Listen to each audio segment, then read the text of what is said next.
presented to your deans back in May. We'll go over the settlement requirements. We'll go over the role of the liaison. We'll talk about the implementation details so you can start to think about how to implement within your DLC, as we imagine that everyone's implementation strategy may be slightly different.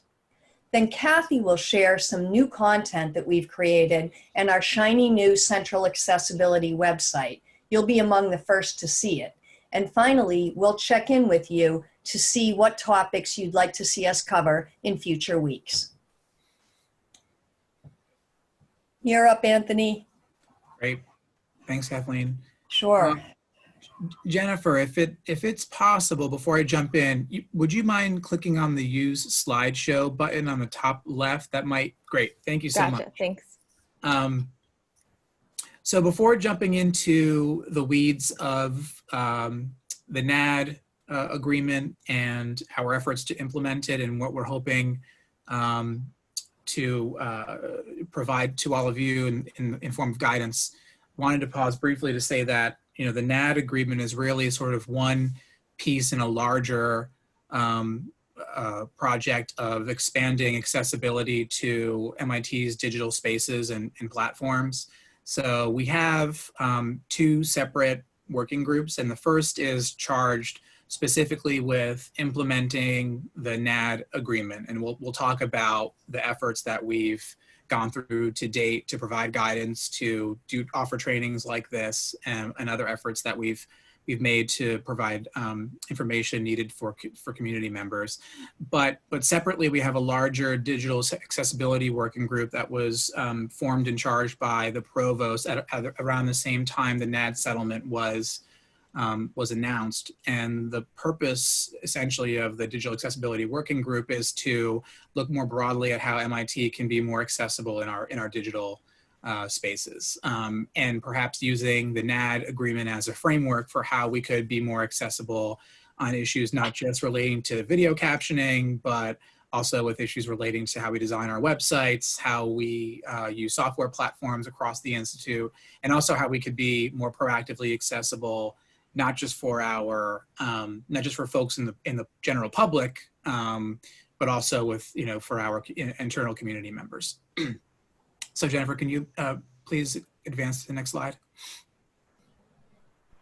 Okay, so now jumping into the NAD agreement and providing a little bit of case background. Many of you may know that this case was filed back in February of 2015, so it's been pending for a little over 5 years now. And the case was brought by 4 individual plaintiffs who are members of the general public. They're not MIT students or alums or community members. They're just members of the general public. And they allege that MIT was violating 2 federal anti-discrimination statutes, the ADA and the Rehabilitation Act, by our failure to capture all of the video and audio content basically created by anybody affiliated with MIT that exists on MIT's web pages or on third-party platforms that we operate, including things like YouTube channels and SoundCloud channels, etc.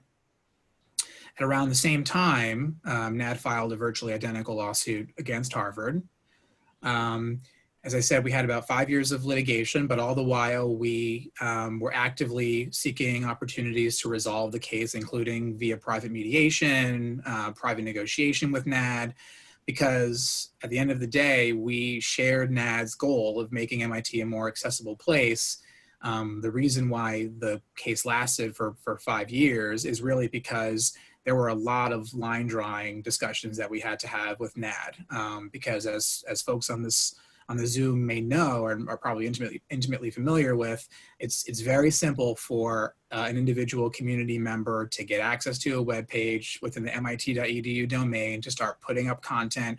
And MIT in many respects has really no involvement in supervising that content, in requiring any kind of compliance with any rules.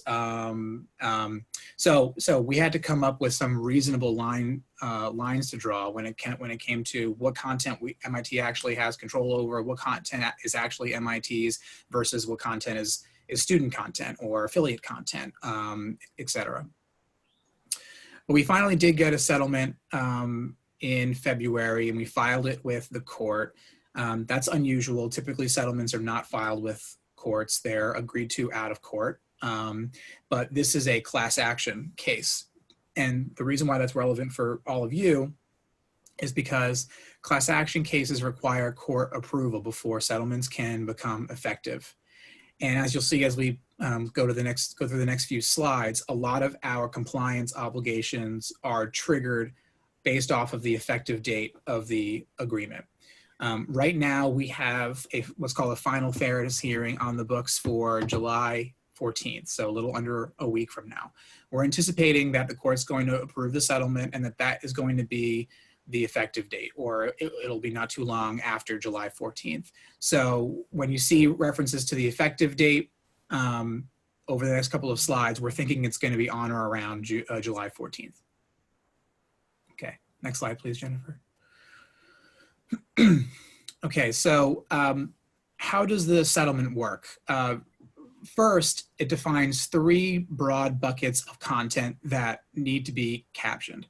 The first bucket is content that is created or developed by MIT faculty or staff within the scope of their work for MIT that gets posted to an MIT public webpage or a MIT-operated third-party platform. So an example that I give often is you have a faculty member in mechanical engineering. They create a video that features some of the new research that they're doing. It goes on MECI's public-facing webpage. That kind of video would fall within this first bucket, in this first bullet.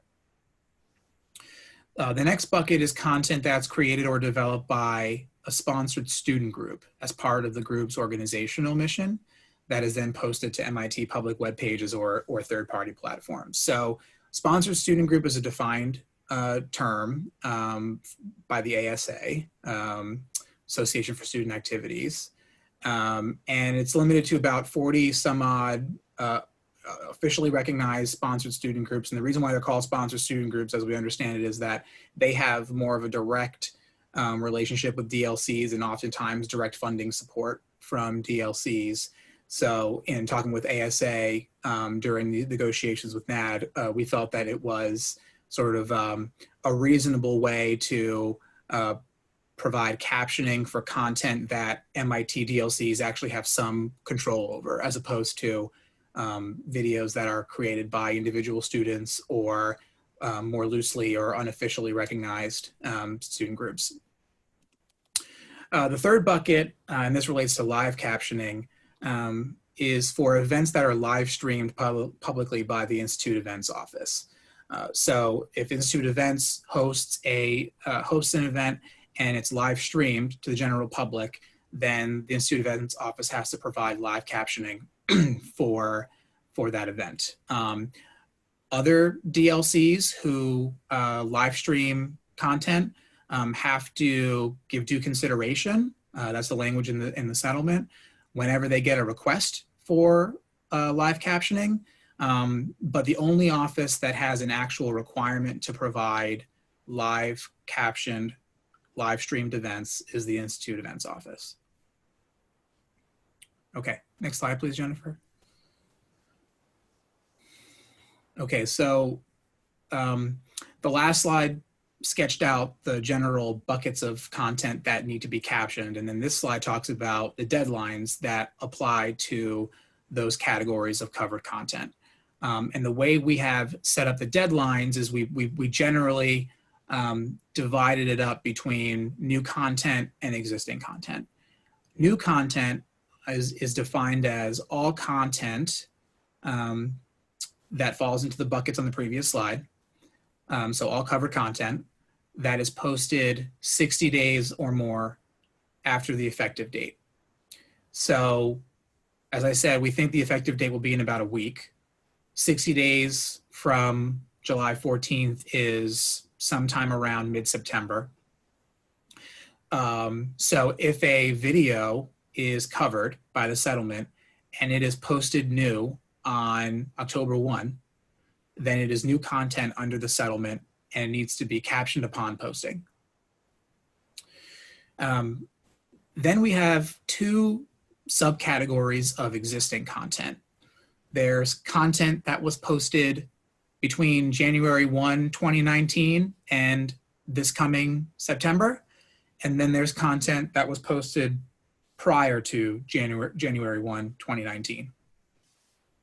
For all content that was posted between January 1, 2019 and this coming September, we have 1 year to go out and find it and caption it affirmatively. So we have until July 2021 to do that. If in the meantime, we get a request through a new central request mechanism that we are setting up as a result of the settlement for a video posted in this time frame to be captioned, then we have 7 business days to act on that request. So it's an either or. We have a year to find it and caption it affirmatively. So we have an outside deadline of mid-July 2021 to do that. But if in the meantime we get a request that, say, a video posted today, that someone wants it captioned and it's covered, we'd have 7 business days to act on that request. For all covered videos for all covered content that's posted, or that was posted, excuse me, prior to 1/1/2019, we don't have an affirmative obligation to go out and find it and caption it without first awaiting a request. But if we do get a request, again, through this new central request mechanism that we're setting up, then we have 7 business days to act on that request. You'll see in the middle of this slide that there are parentheticals that say that we can remove the content from public view. So, that kind of applies across the board. So this case, as you'll remember from the first slide, is a case about access to public-facing video and audio content. If the content is not available to the general public, it's not covered by this settlement. It doesn't necessarily mean we don't have to caption it, because we still have requirements under the ADA and other laws to provide accommodations to students and to employees who need access to that content. But that kind of content, and once it's removed from public view, if it's behind a certificate or it's in a Dropbox, it's not covered by this settlement. So the specific requirements set out in this settlement would not apply. If we decide to take down existing content, we have to go through a good faith process for doing that.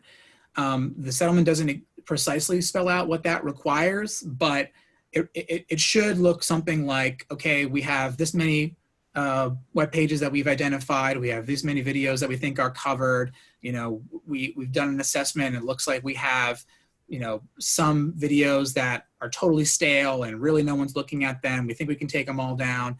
Then we have some stuff that's really for internal audiences, even though it lives on a public-facing web page. So we're going to put those behind a certificate, and then the others will think about it. There's no obligation to keep it all up, but we have to go through, I think, sort of a reasoned thought process. We don't really have to record what we do, but we shouldn't just go out and say, oh, here are 70 videos that we have. We just don't feel like captioning any of them. Let's take them all down. I think that would be not permitted under the settlement. The third item here relates to recordings of live streamed events. So on the prior slide, I noted that only Institute Events has an obligation to provide live captioning for live streamed events. But if a DLC provides a live streamed event, or allows for a live streamed event, and then takes a recording of that event and posts it on a public web page, then the recording of that event is covered just like any other recording, any other recorded video that lives on that DLC's public web pages. The only exception is that for recordings of live streamed events, we have 7 business days after posting. We have a little bit more time to post those videos than we do your typical, video of, as I said, the Mecchi professor's research. Okay, next slide, please, Jennifer. There are some exceptions. As I noted already, this is a settlement that applies to public-facing content. So if the content is not public, it's not covered by the agreement, although we may still have obligations under the same laws to provide accommodations to students and employees. If a video is personal in nature and was created outside the scope of a faculty or a staff member's employment, it's also not covered. This is rare, but it does happen. We do have faculty, for example, with MIT.edu web pages where they post videos that really relate to their outside activities and hobbies and interests and not precisely related to their MIT responsibilities. So those kinds of videos will be outside the scope of the agreement. Videos and content that is being used for student courses are not covered by this agreement, though again, they're subject to the accommodations process that already exists for student course materials. And then there are exceptions for content that lives on web pages of a list of individuals and groups, and that's set out in this slide. So if the content lives on a student-operated web page or a student group operated web page or an FSILG operated web page, then it's not covered. The exception to that exception, of course, because we try to make it hard for everybody, is that if there's a video that is hosted on a, for example, individual students or student groups web page, and then a DLC wants to feature that video on its own DLC web page, then once the DLC grabs that video and hosts it on the DLC's web page, then it becomes covered by the settlement. So, the student web pages are outside, but once we, in effect, cross-pollinate videos that are on those student web pages, then they come within the agreement with NAD. Next slide, please, Jennifer. In addition to the captioning requirements, we have an obligation to provide an accessibility link on all of our covered web pages and channels. And basically, that means all of our public-facing web pages and channels, our YouTube channels, our Vimeo channels, unless they fall into one of the exceptions on the prior page, right? So, unless it's a web page operated by a student, or unless it's a private web page that's not accessible to the public, etc. The link would look something like this. This is a snapshot of what exists today on the MIT homepage. And as you see in the highlighted text, we have a link there in the footer that refers folks to the current accessibility webpage. That is not the webpage that we are going to be using going forward for purposes of the NAD agreement. We're setting up a new webpage with a new reporting mechanism, and we're going to provide the URL for that site once it is live. But we wanted to provide this just as a reference for what the link should look like on all the covered web pages. As I said, there's a central page that's under development. It's going to have a lot of content on it, including FAQs and guidance on vendors for captioning and how to do captioning yourself if you have the bandwidth and ability to do that. But importantly for this purpose, it's going to have a reporting mechanism that will allow members of the public to come to MIT and say, this is a video that I found, it's covered by the agreement, it doesn't have captions, I'd like you to please caption it. And that is the mechanism that we're going to roll out for us to hear about these requests. And then one of the things we'll talk about with all of you is how we envision relaying those requests as they come in to the DLCs with ownership over the sites and the content at issue. Next slide, please, Jennifer. I think that may be all for me. Yep. Turning it back to you, Kathleen. Thanks, Anthony. Anthony gave us a great summary of the details of the settlement. We have taken those details and condensed them into a single visual in a timeline format. So it becomes easy to see that there are essentially 3 actions that we need to take. And I'll walk us through those actions. It's also easy to see that the settlement will touch every corner of the Institute. So we envision a distributed network across MIT that will facilitate the implementation of the settlement requirements. Go ahead to the next one, please, Jen. We'll start with the liaisons. When we met with your deans back in May, this was our major ask of your deans, to identify a person within their area of responsibility that would be the liaison, the member of this distributed network across MIT that would facilitate this implementation. So that's how we all came together today. We considered that an immediate priority. We had asked the deans to identify folks by July 14th, and then in typical MIT fashion, we turned around and said, we actually meant do it right away. So we got folks on board sooner than July 14th, obviously, and here we are, we're a little bit ahead of our timeline, so we're thrilled for that.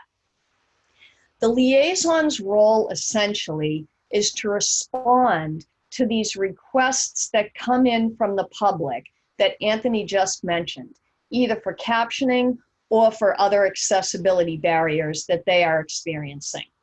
The liaison then needs to be able to access the relevant content that the member of the public is asking about, or to identify the content owner that has access to that content. The liaison will then work with the content owner to take the required action within the required time frame.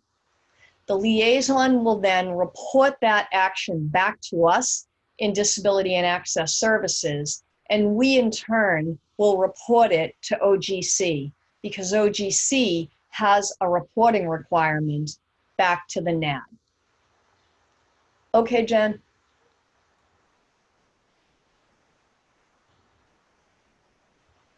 Thanks. I'm going to walk through the timeline of the required actions. And you may say, well, Anthony just did that. This is true. But as we have lived with this information for the past few months, it's becoming really clear to us that it bears repetition. It's very detailed. There are lots and lots of permutations. Questions come up all the time, and we're back and forth to make sure that we're being clear on our understanding and our communication. So if you caught it all the first time, you can zone out now, but for most of us, we really need to go over this a couple of times. So new content, we called this an immediate priority because this requirement does kick in September, which we know is probably the worst time that it could possibly happen because we'll be dealing with the startup of the semester. But here we are. In September, we'll need to have each DLC having a process ready to caption all the new content that they will be posting. You'll want to identify responsible individuals within your area who have the content knowledge to do the captioning. So you may decide that, that you will have individuals within your department do it. You may decide some departments are hiring students to do it, and other departments are sending it out to third-party vendors, which Kathy will go over with you later in the presentation. If you're going to use the third-party vendors, you'll want to start setting up an account so that you'll have all that out of the way before the semester starts. Okay, Jen? The next item that we called an immediate priority is the development of the accessibility link. So departments, because that needs to happen by mid-October, departments will need to locate all their web pages that are within the covered aspects of the settlement. And that's the information that Anthony just went over. So you'll want to create a plan to find all your covered web pages and then prepare to add that required accessibility link. Okay, Jen? Thank you. The retroactive content we called a short-term priority as opposed to an immediate priority because this does not need to be finished until next summer, July of 2021. This will require a plan to locate all of your covered content, which means the content between January 1st of 2019 and this September of 2020. And then having a decision made as to whether to send that content out to get captioned by a third-party vendor or to engage content experts within your own area to do the captioning in-house. And Kathy will go over some self-captioning options. And then, of course, while that process is unfolding, if a request comes in from the public, that would need to be acted upon. We put together some implementation resources to help departments, labs, and centers in this task. The settlement required that we develop a central accessibility website, which is now pretty much finished. It's going to get a final review this week, but Kathy is going to give you a sneak preview. On that same accessibility website, we have extensive questions and answers, FAQs, that we have put together since Marty's announcement in February. So this list of FAQs has been developed by questions that have come to us across MIT since the announcement went out. There's also the centralized mechanism for reports of accessibility concerns, which was mentioned. Essentially, members of the public will be able to click on the accessibility link, which will bring them to our website and to a form where they will indicate what their need is, what they need captioned, or what accessibility barrier they have encountered. That will come to us, a subgroup of us in Disability and Access Services, and we will then write to you as the liaison within the DLC for the remedial action. Trainings, of course, live, I guess this is considered live, virtual maybe, and online. So there are also some recorded trainings that Kathy will mention in a moment. Kathy will go over the captioning vendor information because MIT has engaged some preferred vendor contracts, and then questions about captioning tools, practices, and other technical issues. So Kathy, I'll stop there and toss it over to you. Thanks, Jen. Great. This seems like a good time to entertain people's questions before I do my piece. So if you have any questions, folks, please write them in the chat. And Jen, whenever you're ready, you can start reading them out, and we'll do our best to answer them. Yeah, so we have a few that have come up so far, and some of them might have since been answered, but I think it's worthwhile digging into them just so we can be sure that we're clear. So first we have, what about videos created by students for a class but posted on a department's YouTube channel? Yeah, so if the video is created by the student and then, well, let me be clear on this one. The way the agreement is structured is that if a video is posted first to a student webpage and then is repurposed for use by a DLC for the DLC's public webpage, it then becomes covered by the settlement. This specific question is a very interesting one because it might fall somewhat into a crack in the settlement, because if the video is created by the student for a class and then posted directly to the DLC's webpage, then I think technically it's not within the agreement. But I would really encourage the person, Shannon, and others who are in this situation to to provide captioning for this kind of video still, because I think this is one of those cases where, you know, even though the precise terms of the agreement might exclude this one, I think certainly the spirit of the agreement would include this. So that's the answer. What about interviews that faculty do as part of their work that exists on YouTube but wasn't created by the DLC? So if the video is created by folks outside of MIT, then it's not covered. And that's true whether or not the video lives on an MIT channel or a third-party channel. So for example, if we have a faculty member who went to Harvard and spoke at Harvard as part of a conference, and the video was created, produced, developed, filmed, all the above by Harvard at Harvard, and it's Harvard's video, and we get permissions to put it on our web pages, it doesn't fall within the scope of the agreement.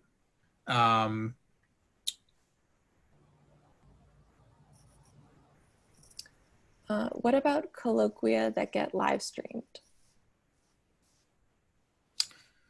So if the colloquia are live streamed by Institute events, I'm not sure if that happens. When I think of Institute events, I think of commencement and things like that. I'm not totally familiar with all the many things that Institute events puts on, but if the colloquia are live streamed by Institute events, then they need to be live captioned. If they are live streamed by any other DLC, then they do not need to be live captioned. But if they are recorded and then posted to a public MIT webpage, then they need to be captioned just like any other recorded video that we post to a public MIT webpage. For the request mechanism, where people can request that we caption certain videos, will that go live as of the effective settlement date or 60 days post-effective date? So the deadline for going live with the request mechanism is actually 90 days after the effective date. So we are going to go live with the other components of the website sooner, including the training resources and the other things that were mentioned.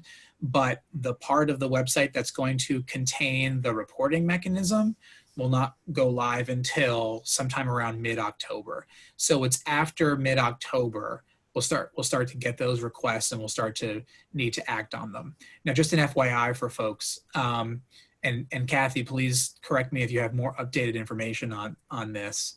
You know, Harvard has also settled, you know, their case with NAD. Their agreement is substantially similar, though not totally identical to ours. But they do also have a reporting mechanism established like we do. And Harvard's agreement, just because of timing relating to COVID and other things, is actually live already. And from our conversations with Harvard, we've heard that since February, when their agreement went live, I think they've received something in the order of 10 requests, something like that, Kathy, is that right? So I don't think we're anticipating a wave or a significantly large volume of requests. I want to give folks a little bit of comfort on that. I don't think we're going to go live with the reporting mechanism and then get thousands of requests that we're not able to deal with. But in the event that we do get something like that, there are provisions in the agreement that give us a little bit of flexibility to revisit some of the timeframes, and if necessary, to go back to the court and in particular the judge who helped us mediate and resolve this case to have some further dialogue with NAD about flexibilities. So I raise that now just because I know folks are very worried about planning for fall and other things relating to COVID, and folks have a lot on their plate. And so I just wanted to give a little bit of comfort with respect to what we're anticipating and what our options are if things look burdensome. Concerning the accessibility link, does this need to be posted on the homepage of internally facing sites such as VPF? No, if they're internal, so well, to be clear on what we mean by internally facing, if internally facing means it's private and behind a certificate, like I know many VPF sites are, because I have to go to them sometimes for help, then it's not covered by the agreement, and so therefore would not need to have an accessibility link.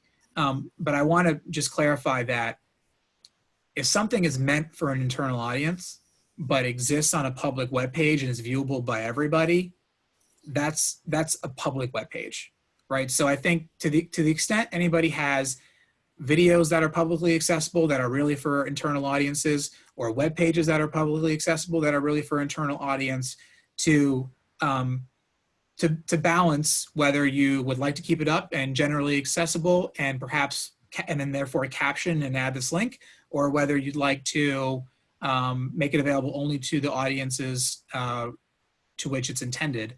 And if you did that, then you wouldn't have to provide captioning unless we got a request from a student or an employee who needed it for their studies or work. Great. And then I think this one's probably for Kathleen. Does every DLC have a liaison set up? What about situations where the person who probably would be the liaison, that role is currently not yet filled? Thanks, Jen. Yeah, good question. And actually, I think I was not as explicit in today's training as I was in the one we did last week, in calling out the fact that for those departments that do have a communicator, and I know that not every department does, but for those who do, most of those areas are seeing this work as some shared work. So the liaison and the communicator deciding together who will do what and what the strategy for implementation will be within their particular DLC. I think part of the question was, has every DLC responded to us? Almost all. Janine, I don't know if you've memorized the responses that we got.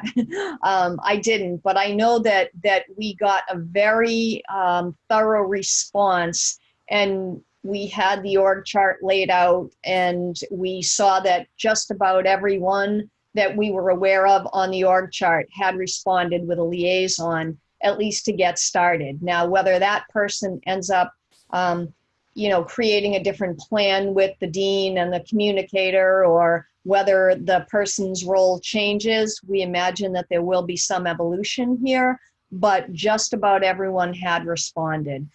There may be some smaller labs that have not yet gotten back to us, but we had a really thorough response after, I think we called it the third nagging email. So just about 100% compliance at this point. Will the accessibility link need to be on faculty lab web pages? Yeah, faculty lab web pages, if they're MIT web pages, right, and they're not, www.professorx.com. If they're www.professorx.com and they're not MIT domain pages, then they're out. If they're within the MIT domain, then there's no specific exclusion for them. You go through the same decision tree with those web pages as you do with any other web page. So is it a public facing web page? And if so, is the content, the kind of content that falls into one of the buckets of cover content? And then if so, the content would need to be captioned. Great. And then these final two questions, Kathy, I'm going to give to you at once and then let you kind of take it as you will, because I know it kind of aligns with what you're planning to cover next. So we have, is YouTube's closed captioning not acceptable? And you mentioned the accessibility link also needed to be on YouTube and Vimeo. Will we have instructions on how best to do? Okay.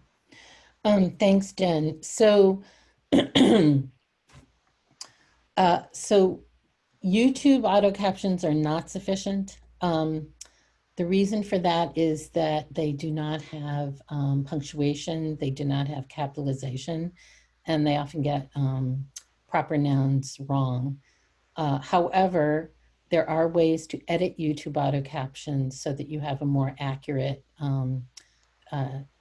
bunch of captions that can be utilized. And I'll go over a little bit of that, and also There's a poll I'm going to do in a few minutes asking people about what further training they might be interested in. And the YouTube auto captions training is one of them. The other question about an accessibility link, yes, there will be information about how to put it on a YouTube channel or a Vimeo channel.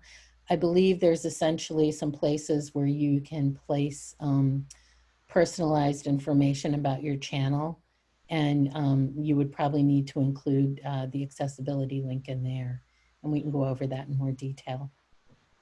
So right now I'm going to share my screen, and I'm going to go over a couple more slides. So the to-do list for department labs and centers, this is just also reviewing some of the things Kathleen already mentioned, but in a little bit more detail. And then I will show you our captioning website with some of this information so that people will get the idea of what's available for them for assistance. Is your department currently already captioning video? And it may vary by the division you're in or the lab that you're in. So it would probably be good to find out what's available through the captioning website. If you do need to set up any accounts with outside captioning vendors, we can show you how to do that.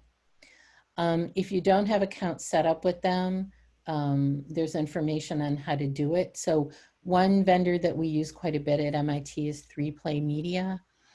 Some departments, labs, and centers may already use them, but we've also signed some contracts and gotten some preferred vendors set up in addition to 3Play. So there are a number of options out there. Some people prefer to use another service called rev.com, which is about $1.25 a minute for captions.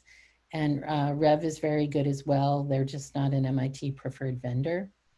And those are the sorts of things that are good to think about. If you do have questions, our email address is here, das-access@mit.edu. And we'd be happy to answer questions that you have. I'm just going to go back. Let's see. Yeah, this is the one slide that I missed, so I will re-present it. So one thing you want to do is do an inventory of all the various websites in your department, including those of smaller research groups and centers. Create a listing of each site's main page with the URL. You may need to find out who in each of those groups is responsible or administers the website for the group, so you can contact them if needed. And the reason for that, as Anthony and Kathleen have both mentioned, is if there are any requests to do captioning of older material, of videos that were created before January 1, 2019, according to the NAD agreement, we have 7 business days to get those captioned. So that's why it's really important to be aware of who is responsible in those particular groups for the videos, so that you don't have to spend all that time during that the 7 business days trying to figure that out. So now I'm going to show you the captioning website. So this will be finalized this week. Most of it is already up. Its location is at accessibility.mit.edu. So the reason for that is that captioning is one part of accessibility, and we envision this site to be a fuller site as time goes on, so that we will also include lots of other accessibility information about websites and online materials. But right now we're focused on the captioning stuff. So if you go to the captioning link, there is information about the MIT NAD agreement. There's information here about ways to get your videos captioned. Some of these are certificate protected so that only MIT community members can get at them. So there's some information here on do-it-yourself captioning tools that are available. One is called Amara and one is called Cadet, and they are both free tools. Amara is a web-based tool.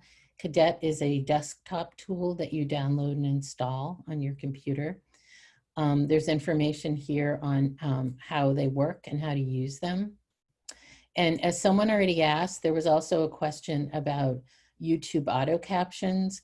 There is information here on how to edit YouTube auto captions so you can create accurate captions. And then below all this is information about the third-party vendors that I discussed, along with the types of services that they provide and the rates depending on turnaround time. I'd also like to clarify that some of these vendors are more familiar with live captioning. So there's a number of vendors here, including Caption First and ACS Captions that do what we call post-production captioning, but they also do live captioning as well. So if there are times when you need live captioning done, there's information here about both types of captioning. And then we also have a link here to training and resources. So we did a presentation to the MIT Communicators Group back in April about the NAD agreement. And the videos about that are chopped up into pieces. So there's a summary of what Anthony already presented here. There's also some more detailed information by me as well, along with my slides from that presentation. Ann Adelsberger from MIT Medical did a great piece about podcast accessibility. It's also important to note that if you do podcasts or present any audio files, you'll also need to provide a transcript of that.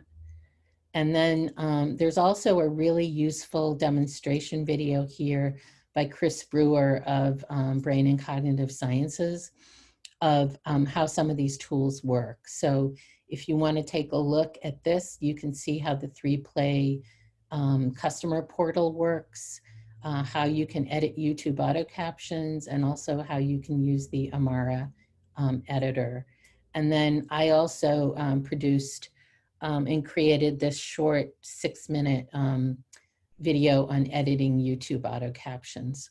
So there's information in here to help you get started, especially if you're not familiar with how to do some of these things. There's also, as we mentioned earlier, a whole list of frequently asked questions about captioning and the NAD agreement. And they're divided up into various categories around general questions, the scope, timeline, and then standards and details. And if you just click on the particular one that you're interested in, you'll find the answer along with some links about what's available. We'll be adding more information to this as time goes on, especially around the frequently asked questions as well. And we'll also add more information about training and resources.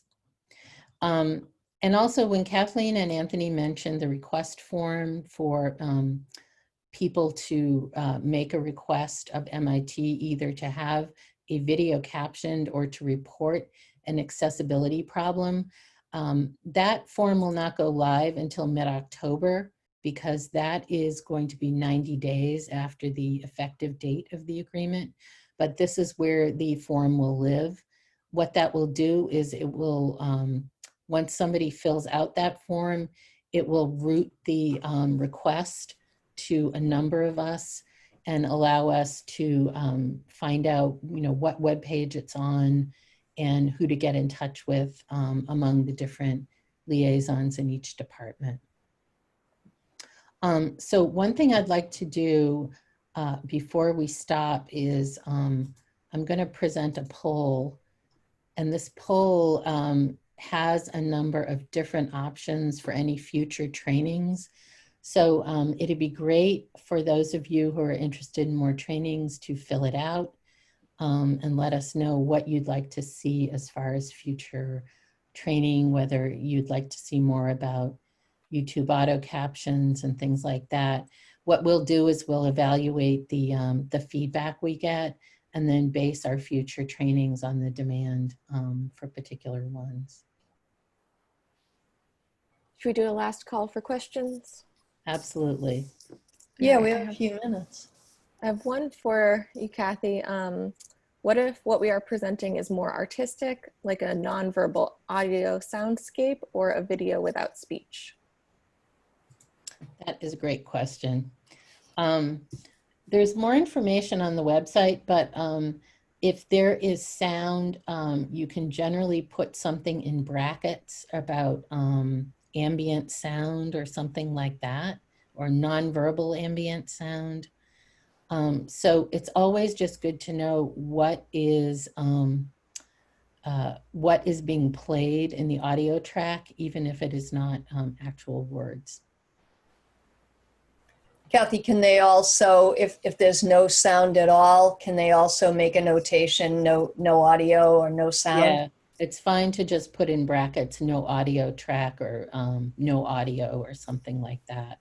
And that way a person who can't hear it just knows that they're not missing out on something. And that's incredibly helpful. Oh, this is good, Kath. This is like the last training. There's It interest looks like in we're all going to be doing a lot areas. more future trainings. Yay. Great. No, that's great because what we're saying is that people are interested in all the categories that Kathy has shared. So the editing of the YouTube auto captions, the DIY tools such as Amara and Cadet, actually walking through how to set up the account with replay, and then walking us through the captioning Q&A, which, yeah, that people have interest in all of that. So that's fabulous. I think we're right on time. Good job, everybody. We will send out these slides and then we'll get back to folks on some dates for these other training categories that everyone's interested in. So again, thank you. We really appreciate your efforts in making MIT a more welcoming and inclusionary place for everyone. Thank you.